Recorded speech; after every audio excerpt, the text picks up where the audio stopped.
ഈശോയെ ലോകം മുഴുവനും അംഗീകരിക്കണത്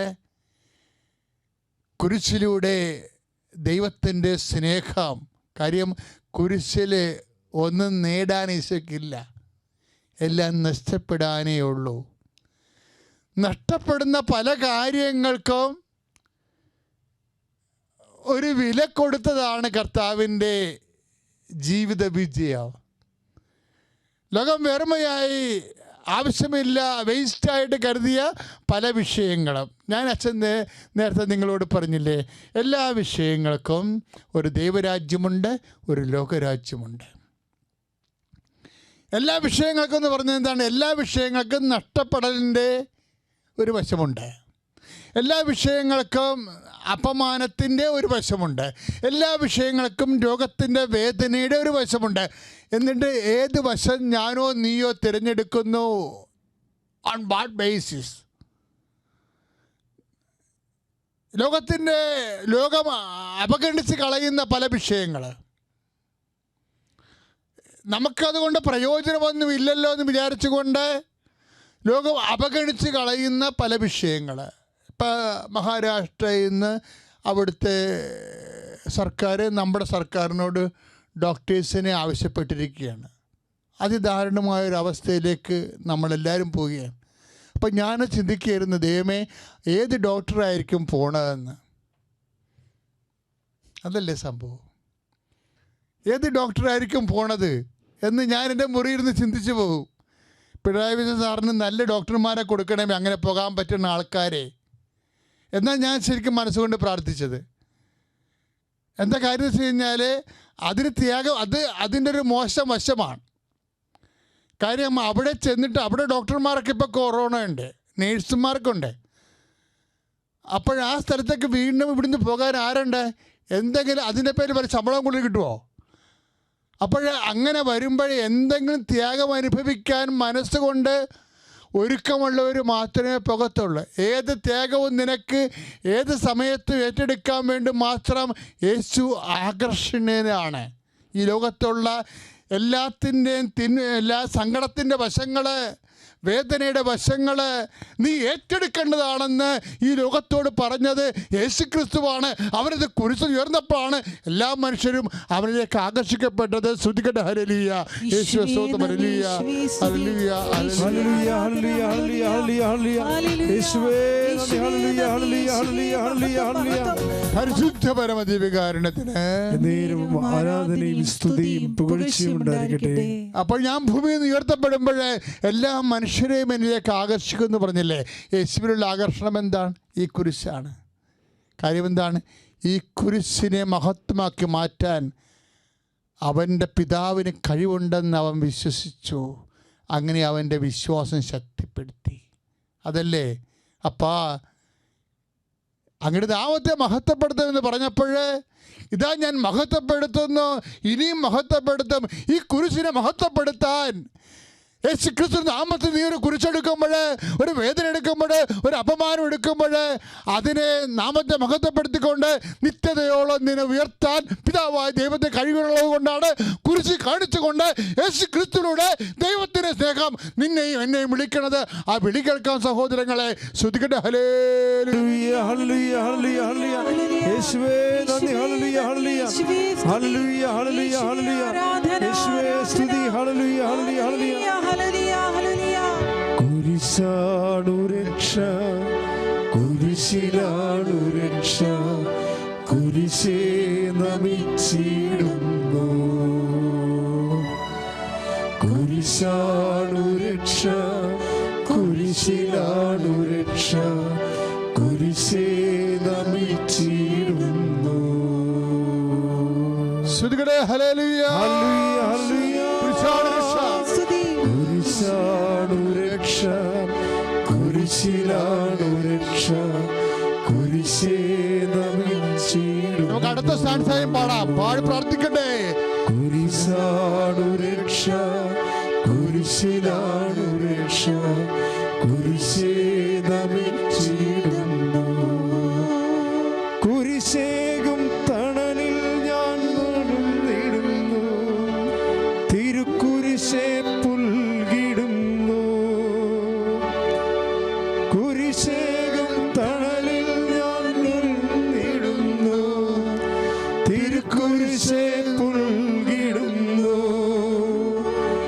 മുറിവേറ്റു പിടയും ഇന്നേനെ മാറോടു ചേർത്തിടുന്നു.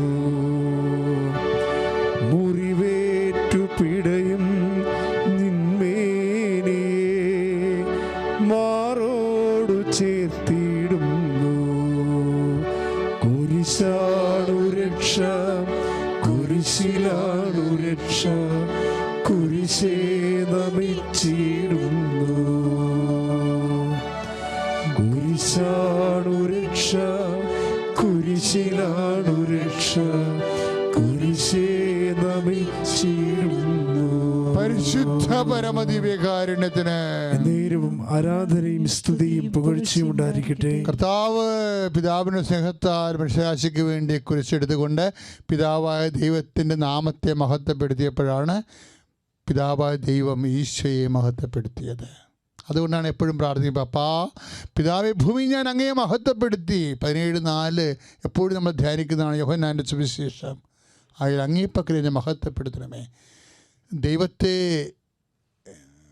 ഈ ജീവിതത്തിൻ്റെ മോശം വശം, വരുമാനമില്ലാത്ത വശം, വേദന വരുമാനമാകുന്ന വശം, അപമാനം വരുമാനമാകുന്ന വശം, യേശുക്രിസ്തു നാമത്തിന് വേണ്ടി പിതാവായ ദൈവത്തിൻ്റെ പേരിൽ നമ്മൾ ഏറ്റെടുത്ത് കഴിയുമ്പോൾ നമ്മൾ ദൈവത്തെ മഹത്വപ്പെടുത്തുകയാണ്. സ്വർഗ്ഗസ്ഥനായ പിതാവിൻ്റെ പ്രാർത്ഥന നമ്മൾ അങ്ങോട്ട് നാം പൂജിതമാകണമെന്ന് പ്രാർത്ഥിക്കുമ്പോൾ നമ്മളെ ജീവിച്ച് സുവിശേഷ സാക്ഷിയായിക്കൊണ്ട് ദൈവനാമത്തെ മഹത്വപ്പെടുത്തുമ്പോഴാണ് ദൈവം നമ്മളെ മഹത്വപ്പെടുത്തുന്നത്.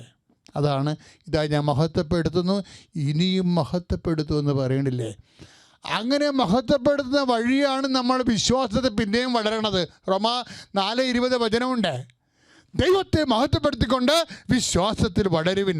വിശ്വാസത്തിൽ വളരാനല്ല പറയണത്, വിശ്വാസത്തിൽ ശക്തിപ്പെടാൻ. ഗെത്സമനെ വെച്ച് കർത്താവിന് കിട്ടിയ ശക്തി ഏതാണ്?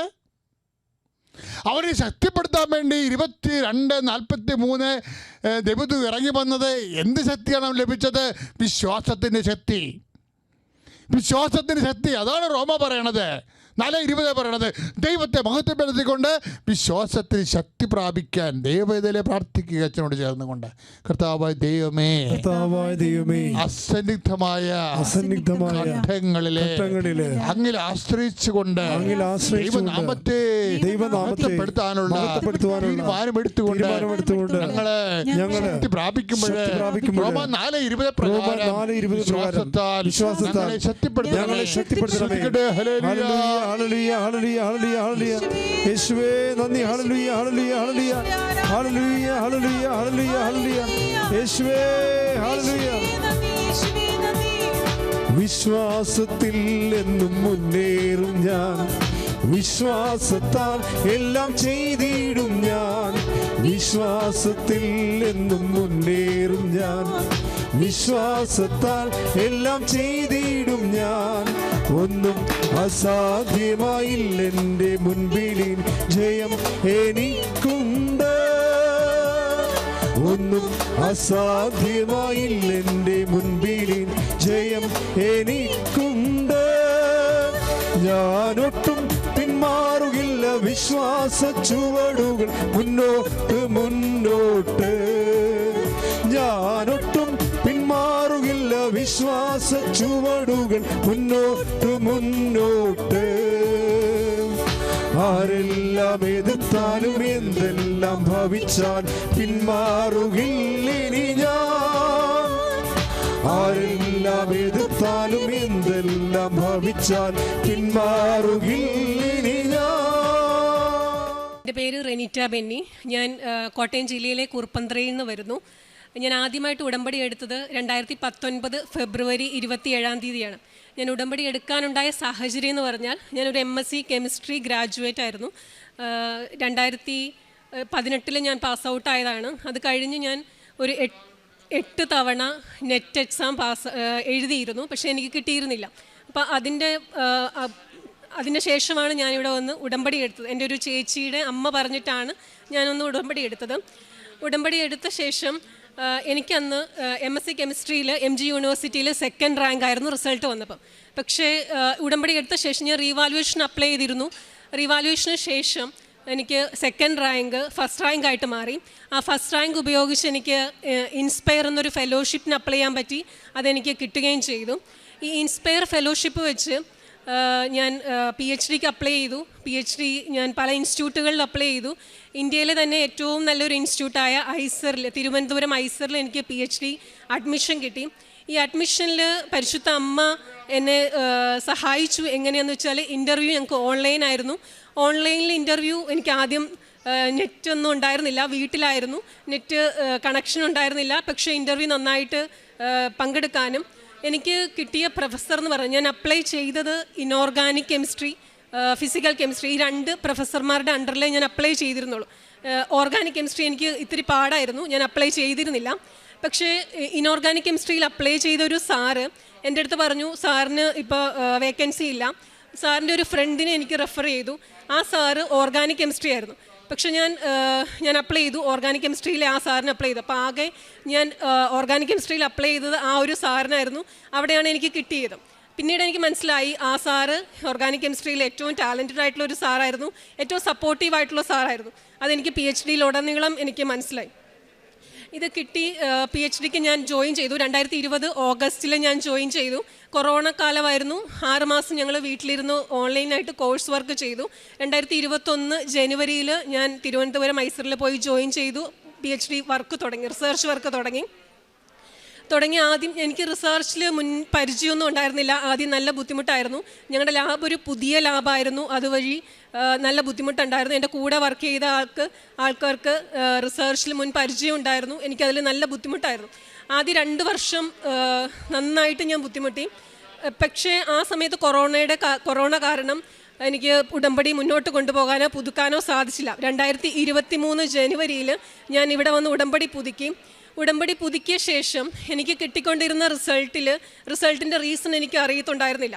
പുതുക്കി എനിക്ക് 2 ആഴ്ച കഴിഞ്ഞപ്പം എനിക്ക് ഇമ്പോർട്ടൻ്റ് ആയിട്ടുള്ളൊരു റിസൾട്ട് കിട്ടുകയും ആ വർക്ക് 1 മാസത്തിനുള്ളിൽ എനിക്ക് പബ്ലിഷ് ചെയ്യാനും സാധിച്ചു. അങ്ങനെ 3 വർക്കുകൾ എനിക്ക് 2025 ഈ ജൂൺ വരെ എനിക്ക് പബ്ലിഷ് ചെയ്യാൻ പറ്റി. ഈ 3 വർക്കിൻ്റെയും പ്രത്യേകത എന്താണെന്ന് വെച്ചാൽ, സാധാരണ നമ്മൾ PhD ചെയ്യുമ്പം പേപ്പർ പബ്ലിഷ് ചെയ്യുന്നവർക്കറിയാം, വർക്ക് നമ്മൾ സബ്മിറ്റ് ചെയ്ത് കഴിഞ്ഞാൽ റിവിഷൻ ഉണ്ടാവും. 1 വർഷം അല്ലെങ്കിൽ 6 മാസം ഒക്കെ എടുത്ത് ചിലപ്പോൾ ചിലയിടത്ത് നമുക്ക് റിജക്ഷൻ വരും. പക്ഷേ എൻ്റെ വർക്കിൽ ആരും റിജക്റ്റ് ചെയ്തില്ല. ഈ 3 വർക്ക് ഞാൻ എവിടെയാണോ സബ്മിറ്റ് ചെയ്തത് അവിടെ എനിക്ക് അക്സെപ്റ്റായി. അതും സബ്മിറ്റ് ചെയ്യുന്നതിനുള്ളിൽ 2 മാസത്തിനുള്ളിൽ എനിക്ക് അക്സെപ്റ്റ് ആവുന്നുണ്ടായിരുന്നു. അതെല്ലാം പരിശുദ്ധ അമ്മയുടെ കൃപയാലാണ്. കാരണം എൻ്റെ റിസൾട്ട് സുപ്രാമോളിക്കുലർ കെമിസ്ട്രിയിലാണ് ഞാൻ PhD ചെയ്തുകൊണ്ടിരിക്കുന്നത്. ചെയ്തവർക്കറിയാം, സുപ്രാമോളിക്കുലർ കെമിസ്ട്രിയിൽ PhD ചെയ്യുന്നവർക്കറിയാം ഈ സ്ട്രക്ചറിൻ്റെ ഇമ്പോർട്ടൻ്റ്. നമുക്ക് ക്രിസ്റ്റൽ സ്ട്രക്ചർ കിട്ടുവാണെങ്കിൽ പിന്നെ അതിലൊന്നും വേറൊരു മറു ചോദ്യമില്ല. അപ്പോൾ എൻ്റെ വർക്കുകളിലെല്ലാം ക്രിസ്റ്റൽ എനിക്ക് കിട്ടുന്നുണ്ടായിരുന്നു. ചെയ്യുന്ന വർക്കുകളിൽ ഒരു മിനിമം 2 ക്രിസ്റ്റലെങ്കിലും വെച്ച് എനിക്ക് കിട്ടുമായിരുന്നു. ഞാനിത് ഞാൻ ചെയ്യുന്ന വർക്ക് ബെഞ്ചിൽ, ഞങ്ങൾ ലാബിൽ വർക്ക് ബെഞ്ചിൽ ഞാൻ ഇവിടുന്ന് കൊണ്ടുപോകുന്ന ഉപ്പ് ഞാൻ വിതറിയിട്ടാണ് ഞാൻ എല്ലാ ദിവസവും വർക്ക് ചെയ്തുകൊണ്ടിരുന്നത്. ക്രിസ്റ്റൽ വെക്കുന്ന ദിവസം ഞാൻ ഉപ്പ് വിതറും. എനിക്കപ്പം ഒരാഴ്ച അല്ലെങ്കിൽ മിനിമം 2 ആഴ്ചയ്ക്കുള്ളിൽ എനിക്ക് ക്രിസ്റ്റൽ കിട്ടാറുണ്ടായിരുന്നു. മിനിമം 2 ക്രിസ്റ്റലെങ്കിലും വീതം എൻ്റെ 3 വർക്കുകളിൽ എനിക്കുണ്ട്. അത് പരിശുദ്ധ അമ്മയുടെ കൃപയാലാണ്, അനുഗ്രഹത്താലാണ്.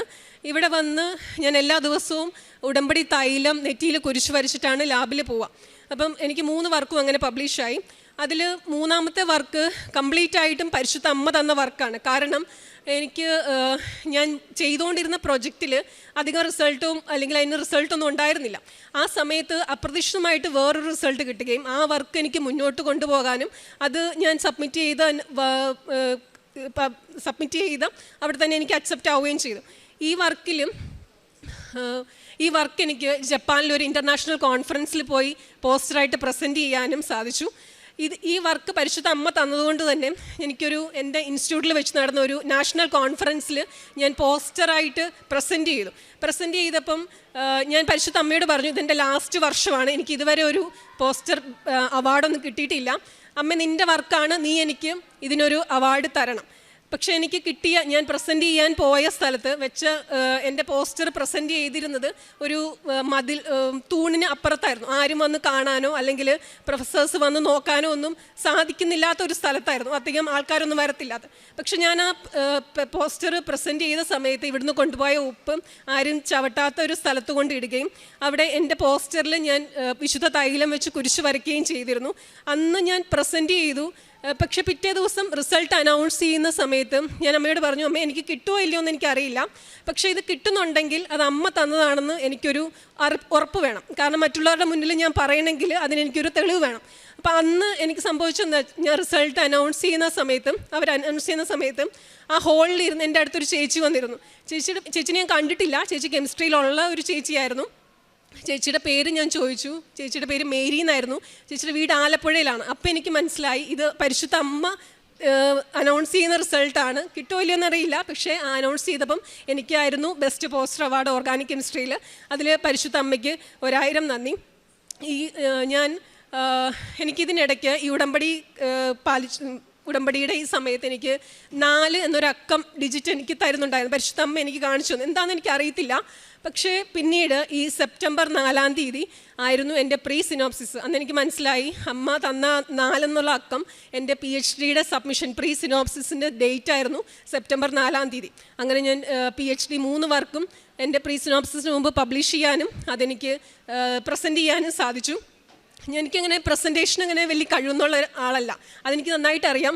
ഞാനതുകൊണ്ട് എവിടെ പ്രസൻറ്റ് ചെയ്യണമെന്നുണ്ടോ അവിടെയെല്ലാം ഞാൻ പരിശുദ്ധ അമ്മയുടെ ഉപ്പ് ഞാൻ ആ സ്ഥലത്ത് വെതറും. അതുപോലെ തന്നെ എൻ്റെ നെറ്റിയിൽ കുരിശ് വരയ്ക്കും തൈലം ഉപയോഗിച്ച്. കൂടാതെ കാശുരൂപം എൻ്റെ കഴുത്തിൽ എപ്പോഴും ഉണ്ടായിരിക്കും. അപ്പോൾ പരിശുദ്ധ അമ്മയുടെ കൃപയാലാണ് എനിക്ക് ഈ PhD കംപ്ലീറ്റ് ചെയ്യാൻ സാധിച്ചത്. അതോടൊപ്പം ഞാൻ പ്രേക്ഷിത പ്രവർത്തനം ചെയ്യുന്നത് ഇവിടുന്ന് കൊണ്ടുപോകുന്ന പത്രം തിരുവനന്തപുരത്താണ് ഞാൻ റിസർച്ച് ചെയ്തുകൊണ്ടിരിക്കുന്നത്. അവിടെ തിരുവനന്തപുരം മെഡിക്കൽ കോളേജിൽ ഞാൻ രോഗികൾക്കും അവരുടെ കൂട്ടിരിപ്പുകാർക്കും ഞാൻ ഈ പത്രം കൊടുക്കുമ്പം അവരോട് ചോദിക്കും, പക്ഷേ നിനക്ക് ഇത്രയും പഠിപ്പൊക്കെ ഉണ്ടായിട്ടും എന്തിനാ ഇതിൻ്റെ പുറകെ നടക്കണേ? അല്ലെങ്കിൽ അക്രൈസ്തവരായിട്ടുള്ള ആൾക്കാരൊക്കെ എന്നോട് ചോദിക്കും, അല്ലെങ്കിൽ ക്രിസ്ത്യാനികളായിട്ടുള്ളവർ എന്നോട് ചോദിക്കാറുണ്ട്, എന്തിനാണ് നീ ഇങ്ങനെ ഒരു പള്ളിയുടെ പുറകിൽ? ഇതിലൊക്കെ വലിയ വിശ്വാസമുണ്ട്. ഞാൻ പറഞ്ഞു, എനിക്ക് കിട്ടുന്ന എന്താണോ അത് മറ്റുള്ളവർക്കും കിട്ടണം എന്നുള്ള ആഗ്രഹം കൊണ്ടാണ് ഞാനിത് പറയുന്നതും. വിശ്വസിക്കുക, നിങ്ങൾക്കും അനുഗ്രഹം കിട്ടുമെന്ന് പറഞ്ഞു തന്നെയാണ് ഞാൻ കൊടുക്കാറ്. ഓരോരുത്തരുടെ അടുത്ത് പോയി പറ്റുമെങ്കിൽ ഞാൻ ഇവിടുന്ന് കൊണ്ടുപോകുന്ന കാശുരൂപം കൊടുത്തിട്ടാണ് ഞാൻ പോരാറ്. കൂടാതെ കാരുണ്യ പ്രവർത്തികളായിട്ട് അവിടെയുള്ള വഴിയരികിലിരിക്കുന്ന ചേച്ചിമാർക്ക് ചേട്ടന്മാർക്ക് ഞാൻ ഭക്ഷണപ്പൊതി വാങ്ങിച്ചു കൊടുക്കാറുണ്ട്. കൂടാതെ ലാബിലുള്ളതിൽ PhDs ഞങ്ങൾ 5 പേരായിരുന്നു. 5 പേരിൽ ഞാൻ മാത്രമാണ് മലയാളി, ബാക്കി എല്ലാവരും നോർത്ത് ഇന്ത്യൻസാണ്. അപ്പം അവർക്ക് ഞാൻ പരിശുദ്ധ അമ്മയെക്കുറിച്ച് പറയും. അതുപോലെ തന്നെ എനിക്ക് റിസൾട്ട് കിട്ടുന്നതിലെല്ലാം ഞാൻ പരിശുദ്ധ അമ്മയുടെ കൃപയാലാണ്, അല്ലെങ്കിൽ ഈശോ വഴി വാങ്ങിച്ചു തന്ന അനുഗ്രഹത്താലാണ് എനിക്ക് കിട്ടുന്നതെന്ന് ഞാൻ അവരുടെ അടുത്തൊക്കെ പറയാറുണ്ട്. കൂടാതെ ഞാനിത് ഈ ഉടമ്പടി എടുത്തപ്പം എൻ്റെ വീട്ടിൽ ആർക്കും ഇതിനോടൊരു ഇഷ്ടം ഉണ്ടായിരുന്നില്ല, അവർക്കൊന്നും വിശ്വാസം ഉണ്ടായിരുന്നില്ല. എൻ്റെ വീട്ടുകാർക്കും ഇല്ല, റിലേറ്റീവ്സിനും ഉണ്ടായിരുന്നില്ല. ഞാൻ ഉടമ്പടി എടുത്ത ദിവസം ഇന്നും എൻ്റെ മനസ്സിലുണ്ട്. അന്ന് ഞാൻ കരഞ്ഞുകൊണ്ടാണ് വീട്ടിൽ ചെന്നത്, കാരണം ഈ പത്രത്തിലും അവർക്കൊന്നും വിശ്വാസം ഉണ്ടായിരുന്നില്ല. പക്ഷേ ഇന്ന് എനിക്ക് അവരുടെ മുൻപിലൊരു സാക്ഷിയായിട്ട് നിൽക്കാൻ പറ്റുന്നുണ്ട്. അതിൽ പരിശുദ്ധ അമ്മയ്ക്കും ഈശോയ്ക്കും 1000 നന്ദി. പരിശുദ്ധ ദൈവമാതാവ് ജീവനോടെ പ്രത്യക്ഷപ്പെട്ട ഈ അൾത്താരയിൽ എനിക്ക് സാക്ഷ്യം ലഭിക്കാനായിട്ട് നൽകിയ അനുഗ്രഹത്തിനായി ഈശോയോടും ദൈവമാതാവിനോടും ഞാൻ 1000 നന്ദി അർപ്പിക്കുന്നു. എൻ്റെ പേര് ബോബ്സി പോൾസൺ. ഞാൻ തൃശ്ശൂർ ജില്ലയിലെ ചെമ്മണ്ണൂർ ഇടവകയിൽ നിന്ന് വരുന്നു. ഇത് എൻ്റെ 3ാമത്തെ ഉടമ്പടിയാണ്. ആദ്യത്തെ 2 ഉടമ്പടിയിലൂടെ എണ്ണമില്ലാത്ത അനുഗ്രഹങ്ങൾ എനിക്ക് മാതാവ് നൽകി. പക്ഷേ അതിനൊന്നും തന്നെ സാക്ഷ്യം പറയാനായിട്ട് എനിക്ക് വലിയ മടിയായിരുന്നു. ഞാനിവിടെ ഒരുപാട് പ്രാവശ്യം വന്ന് പ്രാർത്ഥിച്ച് കടന്നുപോയി. അതുപോലെ തന്നെ ജപമാല റാലിയിലെല്ലാം പങ്കെടുത്തു. പക്ഷേ എനിക്കിവിടെ വന്ന് സാക്ഷ്യം പറയാനായിട്ട് എനിക്ക് ധൈര്യം ഉണ്ടായിരുന്നില്ല. എന്താണ് യാഥാർത്ഥ്യം? ഞാനൊരു പാപി ആയതുകൊണ്ട് ഇത്രയും വിശുദ്ധമായൊരു അൾത്താരയിൽ ഞാൻ നിന്ന് എങ്ങനെ സാക്ഷ്യം നൽകുമെന്നതായിരുന്നു എൻ്റെ ചിന്ത. അങ്ങനെയിരിക്കെ എൻ്റെ ജീവിത പങ്കാളി പോൾസൺ സൗദിയിലാണ് ജോലി ചെയ്യുന്നത്. 4 വർഷമായി അദ്ദേഹത്തിന് കിഡ്നി ഡിസീസ് ഉണ്ട്. പലപ്പോഴും പല സന്ദർഭങ്ങളിലും അസുഖം വരുമ്പോഴെല്ലാം നാട്ടിൽ വന്ന് ട്രീറ്റ്മെൻറ്റ് ചെയ്ത് തിരിച്ച് സൗദിയിലേക്ക് കടന്നു പോവുകയാണ് പതിവ്. അങ്ങനെ സന്തോഷത്തോടു കൂടി സൗദിയിലേക്ക് കടന്നുപോയ ആൾ 1 മാസം കഴിഞ്ഞപ്പോൾ ജൂലൈ 12-ാം തീയതി അവശനിലയിലായിട്ടാണ് നാട്ടിലേക്ക് കടന്നു വന്നത്. ഇവിടെ വന്നപ്പോൾ തന്നെ ഞങ്ങൾ ഡോക്ടറെ കാണിച്ചു. ഡോക്ടർ പറഞ്ഞു ക്രിയാറ്റിൻ കൂടുതലാണ്, എന്നാൽ നമുക്ക് വെയിറ്റ് ചെയ്യാം, മരുന്ന് കഴിക്കുക, മുന്നേറുക. ഞാനൊരു അധ്യാപികയാണ്. അപ്പോൾ വീട്ടിൽ തനിച്ച് ഇരുത്തി പോകാനുള്ള ബുദ്ധിമുട്ടും എനിക്ക് ജോലി സ്ഥലത്ത് സമാധാനമില്ല. ഞങ്ങൾക്കാണെങ്കിൽ നാട്ടിലൊരു ഷോപ്പുണ്ട്, അവിടെ മകന് വർക്ക് ചെയ്യണം. അപ്പോൾ മകനെ വീട്ടിലിരുത്തിയിട്ടാണ് ഞാൻ എൻ്റെ ജോലി മേഖലയിലേക്ക് കടന്നു പോയിരുന്നത്. അങ്ങനെ ശ്വാസതടസ്സവും ഛർദിയും ഉറക്കമില്ലായ്മ ഇതൊക്കെ കൂടി വന്നു, നടക്കാൻ പറ്റാത്ത അവസ്ഥ. അങ്ങനെ ഇരുന്ന സന്ദർഭത്തിലാണ് ഞാൻ ഓഗസ്റ്റ് 2-ാം തീയതി വീണ്ടും ഈ കൃപാസനത്തിലേക്ക് കടന്നു വന്ന് ഞാൻ ഉടമ്പടി എടുക്കുന്നത്. ഇവിടെ ഞാൻ 6 നിയോഗങ്ങൾ വെച്ച് പ്രാർത്ഥിച്ചു. പ്രത്യേകമായി എൻ്റെ ജീവിത പങ്കാളിക്ക് പൂർണ്ണമായി സൗഖ്യം നൽകി നല്ല ആരോഗ്യത്തോടു കൂടി ജീവിക്കാനുള്ള കൃപ ഞങ്ങൾക്ക് നൽകണേ എന്ന് മാതാവിനോട് ഞാൻ പ്രാർത്ഥിച്ചിട്ടാണ് ഇവിടെ നിന്ന് കടന്നുപോയത്. ഒപ്പം തന്നെ ഞാനൊരു ഡേറ്റ് ഇട്ട് പ്രാർത്ഥിച്ചിരുന്നു. ഓഗസ്റ്റ് 8-ാം തീയതി ആകുമ്പോൾ എന്തു തന്നെയായാലും ഞങ്ങളുടെ ജീവിതത്തിലെ ഒരു തിരിച്ചറിവ്, എന്താണ് ചെയ്യേണ്ടത്, ഞങ്ങൾ എന്താണ് ചെയ്യേണ്ടത് എന്ന് മാതാവ് വെളിപ്പെടുത്തി തരണമെന്ന് പ്രാർത്ഥിച്ചു. അങ്ങനെ ഓഗസ്റ്റ് 7-ാം തീയതി ഞങ്ങൾ വീണ്ടും ഡോക്ടറെ കാണാനായിട്ട് കടന്നുപോയി. അപ്പോൾ ഡോക്ടർ പറഞ്ഞു നമുക്ക് അഡ്മിറ്റ് ആവാം. അഡ്മിറ്റായി ഡോക്ടർ വീണ്ടും ബ്ലഡൊക്കെ ടെസ്റ്റ് ചെയ്തിട്ട് പറഞ്ഞു 8-ാം തീയതി തൊട്ട് നമുക്ക് ഡയാലിസിസ് തുടങ്ങാം. അങ്ങനെ 8-ാം തീയതി ഡയാലിസിസ് തുടങ്ങി. അപ്പോൾ അതിനോടൊപ്പം ഡോക്ടർ പറഞ്ഞു നിങ്ങൾക്ക് നല്ല ആരോഗ്യമുള്ള വ്യക്തിയാണ്, അതുകൊണ്ട് തന്നെ നമുക്ക് കിഡ്നി ട്രാൻസ്പ്ലാന്റേഷനെ കുറിച്ച് ചിന്തിക്കണം. അപ്പോൾ അദ്ദേഹം അതിന് തയ്യാറായില്ല, അതിൻ്റെ ഒന്നും ആവശ്യമില്ല, ഇനി ഇങ്ങനെ ജീവിച്ചാൽ മതിയെന്ന് പറഞ്ഞു. പക്ഷേ ഒരുപാട് പേര് അദ്ദേഹത്തിനെ സപ്പോർട്ട് ചെയ്തിട്ട് പറഞ്ഞു അല്ല നമുക്കിത് ചെയ്യണം, പ്രാർത്ഥിച്ചു ഒരുങ്ങി നമുക്കിതിന് മുന്നേറണം എന്ന് പറഞ്ഞു. അങ്ങനെ മനസ്സൊക്കെ മാറ്റി കിഡ്നി ട്രാൻസ്പ്ലാന്റേഷനിലേക്ക് കടക്കാമെന്ന തീരുമാനത്തിലായി.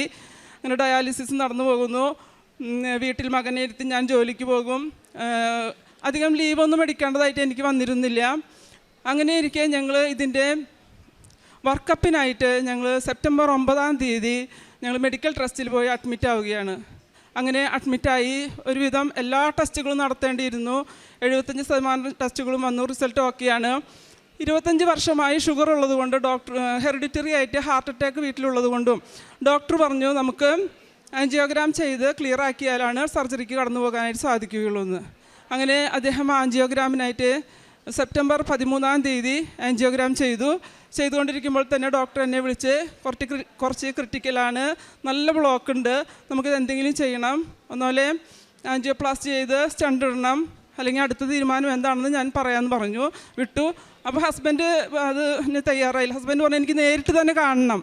അങ്ങനെ അദ്ദേഹത്തെ OP-യിലേക്ക് വിളിച്ചു കൊണ്ടുപോയി ഡോക്ടർ നേരിട്ട് തന്നെ എല്ലാം ക്ലിയറായി കാണിച്ചു കൊടുത്തു. ജംഗ്ഷനിൽ നല്ലൊരു ബ്ലോക്ക് ഉണ്ട്, നമുക്കത് ബൈപ്പാസ് തന്നെ വേണം, അല്ലാതെ ഒരു നിവൃത്തിയുമില്ല എന്ന് പറഞ്ഞു. അങ്ങനെ ഇരുന്ന സന്ദർഭത്തിൽ ഞങ്ങളാകെ തളർന്നു പോയി. എൻ്റെ മകളാണെങ്കിൽ കാനഡയിലാണ് വർക്ക് ചെയ്യുന്നത്. അവൾ അവിടെ ഡാഡിക്ക് വേണ്ടി ഓൺലൈൻ ഉടമ്പടിയൊക്കെ എടുത്ത് പ്രാർത്ഥിക്കുന്നുണ്ട്. ഞാൻ ഈ സംഭവം മകനോടും മകളോടും അതുപോലെ തന്നെ എൻ്റെ ജോലി മേഖലയിൽ ഇനി ഒരുപാട് ലീവ് എടുക്കേണ്ടതിൻ്റെ ആവശ്യമുണ്ടായിരിക്കും അവിടെയും ഹസ്ബൻഡിൻ്റെ ജോലി സ്ഥലത്ത് മാത്രമാണ് പറഞ്ഞത്. അതിനുശേഷം ആരോടും പറഞ്ഞില്ല. പറഞ്ഞു കഴിഞ്ഞാൽ ഒരുപാട് കോളുകളാണ് വന്നുകൊണ്ടിരിക്കുക. അതുകൊണ്ട് തന്നെ പ്രാർത്ഥിക്കാനുള്ള സ്വസ്ഥത ഉണ്ടാകില്ല എന്ന് എനിക്കറിയാം. ഞങ്ങൾ ഒരുപാട് നേരം പരിശുദ്ധ മാതാവിനോട് പ്രാർത്ഥിച്ചു. അപ്പോൾ ഞാൻ ജീവിത പങ്കാളിയോട് ചോദിച്ചു നിങ്ങൾക്ക് ഈ ബൈപ്പാസ് സർജറി ഇന്ന് പൂർണ്ണമായി സൗഖ്യം കിട്ടുമെന്ന് വിശ്വസിക്കുന്നുണ്ടോ എന്ന് ചോദിച്ചു. അപ്പോൾ എനിക്ക് പൂർണ്ണമായി സൗഖ്യം കിട്ടും, പക്ഷേ എനിക്ക് ബൈപ്പാസ് സർജറി താങ്ങാനുള്ള കഴിവുള്ളത് കൊണ്ടാണ് എനിക്ക് ദൈവം ഇത് തന്നിരിക്കുന്നത്. അപ്പോൾ നീ പ്രാർത്ഥിക്കേണ്ടത് എൻ്റെ ഈ സർജറി കഴിഞ്ഞ് ഞാൻ ആരോഗ്യത്തോടെ ഇരിക്കാനാണ് പ്രാർത്ഥിക്കേണ്ടതെന്ന് പറഞ്ഞു. അപ്പം ഞാൻ പറഞ്ഞു അങ്ങനെയല്ല, ഞാൻ ദൈവവുമായിട്ടാണ് ഉടമ്പടി വെച്ചിരിക്കുന്നത്. ഞാൻ വിശ്വസ്തയോടെ വിശ്വാസത്തോടെ വിശുദ്ധിയോട് കൂടിയിട്ടാണ് ഈ ഉടമ്പടി ചെയ്യുന്നത് എന്ന് ദൈവത്തിൻ്റെ മാതാവിന് വിശ്വാസമുണ്ടെങ്കിൽ നമുക്ക് പൂർണ്ണമായി സൗഖ്യം ലഭിക്കുമെന്ന് ഞാൻ ജീവിത പങ്കാളിയോട് പറഞ്ഞു.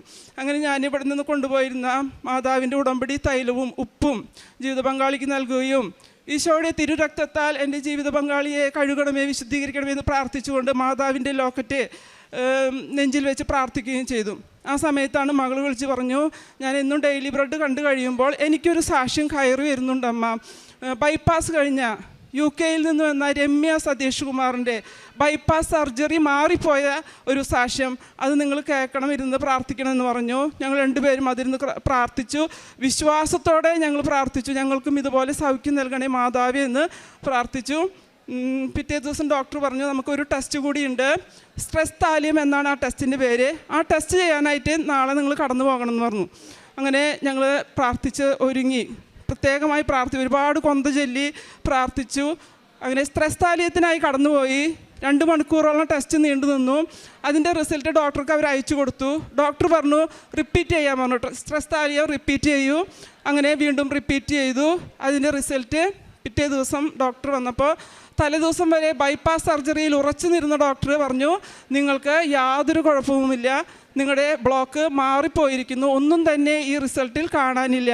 ഉടനടി പരിഹാരം നിന്ന അമ്മയ്ക്ക് ഉടനടി വന്ന് സാക്ഷി പറയണമെന്ന എൻ്റെ അതിയായ ആഗ്രഹത്തോടു കൂടിയാണ് ഇന്ന് ഞാൻ എൻ്റെ ഹസ്ബൻഡിനെയും കൊണ്ട് ഇവിടെ വന്ന്, ഹസ്ബൻഡ് ഡയാലിസിസ് ഇന്നലെ ചെയ്തുകൊണ്ട് ചെറിയ ക്ഷീണമുള്ളത് കൊണ്ട് അവിടെ ഇരിക്കുകയാണ്. അധികം നേരം നിൽക്കാനായിട്ട് സാധിക്കില്ല. ഇന്ന് അച്ഛനെ കണ്ട് പ്രാർത്ഥിച്ചു. ഞങ്ങൾക്ക് ഇനിയും പൂർണ്ണ സൗഖ്യം മാതാവിലൂടെ ലഭിക്കുമെന്ന് ഞാൻ വിശ്വസിക്കുകയാണ്. അതുപോലെ തന്നെ എൻ്റെ ജീവിതകാലം അത്രയും ഈ ഉടമ്പടിയിൽ വിശ്വാസത്തോടെ, വിശുദ്ധിയോടുകൂടി, വിശ്വസ്തയോടെ മാതാവിൻ്റെ കൂടെ ഒരു തീർത്ഥയാത്ര പോലെ കുരിശിനോട് ചേർന്ന് കൊണ്ട് ജീവിക്കാനാണ് ഞാൻ ആഗ്രഹിക്കുന്നത്. എൻ്റെ 3 ഉടമ്പടിയിലൂടെ എനിക്ക് ഒരുപാട് അനുഗ്രഹങ്ങൾ ദൈവം നൽകിയിട്ടുണ്ട്. പിന്നെ ഇവിടെ ഒരു സാക്ഷ്യം കേട്ടപ്പോൾ ഞാൻ പറഞ്ഞു, അവിടെ ഞാൻ കേട്ടിരുന്നു, ട്രാക്ക് മാറിപ്പോകുന്നവരുടെ ട്രാക്ക് നേരെയാക്കുന്ന ഒരു പ്രധാനപ്പെട്ട ഒരു വിശുദ്ധമായ ഒരു ഉടമ്പടിയാണിതെന്ന്. അത് എന്നെ സംബന്ധിച്ച് സത്യമാണ്. കോവിഡ് കാലഘട്ടത്തിൽ എൻ്റെ ജീവിതത്തിലുണ്ടായ ഒരു തിക്തമായ അനുഭവത്തിൽ നിന്ന് ഞാൻ ദൈവത്തിൽ നിന്ന് ഒരുപാട് അകന്നു പോയിരുന്നു. പിതാവ് പെട്ടെന്ന് ഹാർട്ട് അറ്റാക്ക് വന്ന് കോവിഡ് കാലത്ത് മരിച്ചു പോയപ്പോൾ തൊട്ടരികിലുണ്ടായിരുന്നിട്ട് പോലും എനിക്കൊന്ന് കാണാനോ ശവസംസ്കാര ചടങ്ങിൽ പങ്കെടുക്കാനോ ഒന്നും എനിക്ക് സാധിച്ചില്ല. ഒരുപിടി ഭസ്മമായിട്ടാണ് സെമിത്തേരിയിൽ കൊണ്ടുപോയി വെച്ചത്. അതൊക്കെ എൻ്റെ ജീവിതത്തിൽ ഭയങ്കര ഒരു വിഷമമുണ്ടാക്കിയ സംഗതി. അതോടുകൂടി ഞാൻ വിശ്വാസത്തിൽ നിന്ന് അകന്നു പോയിക്കൊണ്ടിരുന്നു. കുമ്പസാരിക്കാനോ കുർബാന കാണാനോ ബൈബിൾ വായിക്കാനോ എനിക്ക് താല്പര്യം തോന്നിയിരുന്നില്ല. 3 വർഷത്തോളമായി ഞാൻ ബൈബിൾ വായിച്ചിട്ടെന്ന് വേണമെങ്കിൽ പറയാം. കുടുംബ പ്രാർത്ഥന ചെല്ലുമായിരുന്നു, പക്ഷെ മകനാണ് ബൈബിൾ വായിക്കേണ്ട ഉത്തരവാദിത്തം. അവനാണ് ബൈബിൾ വായിച്ചിരുന്നത്. അങ്ങനെ ഇരിക്കുന്ന സന്ദർഭത്തിലേക്കാണ് ഈ ഉടമ്പടിയിലേക്ക് ഞാൻ കടന്നു വരുന്നത്. ഈ ഉടമ്പടി എന്നെ വിശുദ്ധിയിലേക്ക് നയിക്കാനായിട്ട് എന്നെ ഒരുപാട് സഹായിച്ചിട്ടുണ്ട്. ഞങ്ങളുടെ പ്രേക്ഷിത പ്രവർത്തനം എന്ന് പറയുന്നത് ഞങ്ങളിവിടെ നിന്ന് കിട്ടുന്ന കൃപാസന പത്രം ഞാനും എൻ്റെ ഹസ്ബൻഡും കൂടിയിട്ടാണ് എല്ലായിടത്തും കൊണ്ടുപോയി കൊടുത്തിരുന്നത്. പ്രാർത്ഥിച്ചിട്ടാണ് കൊടുത്തിരുന്നത്. ചിലരത് വാങ്ങില്ല, ചിലർ വാങ്ങും. പിന്നെ ഡയാലിസിസിനായി കടന്നു പോകുമ്പോൾ അവിടെയെല്ലാം ഞങ്ങൾ കൃപാസന പത്രം കൊടുത്തിരുന്നു. അതുപോലെ തന്നെ ഓർഫനേജുകൾ, ഞങ്ങൾ വിവാഹം കഴിഞ്ഞ അന്ന് മുതൽ ഒരുപാട് കാരുണ്യ പ്രവർത്തികൾ ചെയ്യുന്ന ആളാണ് അദ്ദേഹം. ഞങ്ങൾ ഒരുപാട് ഓർഫനേജുകൾ പലപ്പോഴും സന്ദർശിക്കാറുണ്ട്. മക്കളുടെ കൂടെ പോയിട്ടാണ് പലപ്പോഴും സന്ദർശിക്കാറുള്ളത്. അങ്ങനെ അവർക്ക് വേണ്ട സഹായങ്ങൾ ആര് വന്ന് സഹായം ചോദിച്ചില്ലെങ്കിലും കൊടുക്കുന്ന ഒരു പ്രകൃതമാണ് അദ്ദേഹത്തിൻ്റേത്. അങ്ങനെ കാരുണ്യ പ്രവർത്തികൾ ഞങ്ങൾ ഒരുപാട് ചെയ്യുന്നുണ്ട്. ഇനിയും മാതാവിൻ്റെ അനുഗ്രഹങ്ങൾ ഞങ്ങൾക്ക് ഒരുപാടുണ്ടാകുമെന്ന് ഞാൻ പൂർണ്ണമായി വിശ്വസിക്കുകയാണ്. ഇനിയും വലിയൊരു സൗഖ്യം ലഭിച്ച് ഇവിടെ വന്ന് വീണ്ടും സാക്ഷ്യം പറയുന്നതാണ് എൻ്റെ ആഗ്രഹം. അതുപോലെ തന്നെ ഞാൻ എൻ്റെ അനുഭവങ്ങൾ കേട്ടിട്ട് ഞാനൊരു ഹിന്ദു മാനേജ്മെൻറ്റ് സ്കൂളിലാണ് വർക്ക് ചെയ്യുന്നത്. അവിടെയുള്ള ഒരുപാട് അധ്യാപകർ ഇവിടെ വന്ന് മാതാവിനോട് പ്രാർത്ഥിച്ചു. അവർക്ക് എണ്ണിയാൽ തീരാത്ത അനുഗ്രഹങ്ങളാണ് മാതാവ് നൽകിയത്. 10 വർഷമായി മക്കളില്ലാത്തവർക്കും അതുപോലെ തന്നെ CMA പോലുള്ള വലിയ എക്സാം എഴുതുന്ന മക്കൾക്കൊക്കെ ഉന്നത വിജയം നൽകി മാതാവ് അവരെയൊക്കെ അനുഗ്രഹിച്ചിട്ടുണ്ട്. എല്ലാവരും മാതാവിനോട് ഒരുപാട് നന്ദി പറയാനായിട്ട് എന്നെ ഏൽപ്പിച്ചിരിക്കുകയാണ്. എല്ലാവർക്കും എന്നും ഇവിടെ വന്ന് പ്രാർത്ഥിക്കാൻ ഒരുപാട് ആഗ്രഹമാണ് എല്ലാവർക്കും. മാതാവ് എൻ്റെ ജീവിതത്തിൽ നൽകിയ എല്ലാ അനുഗ്രഹങ്ങൾക്കും ഞാൻ ഒരുപാട് നന്ദി പറയുന്നു.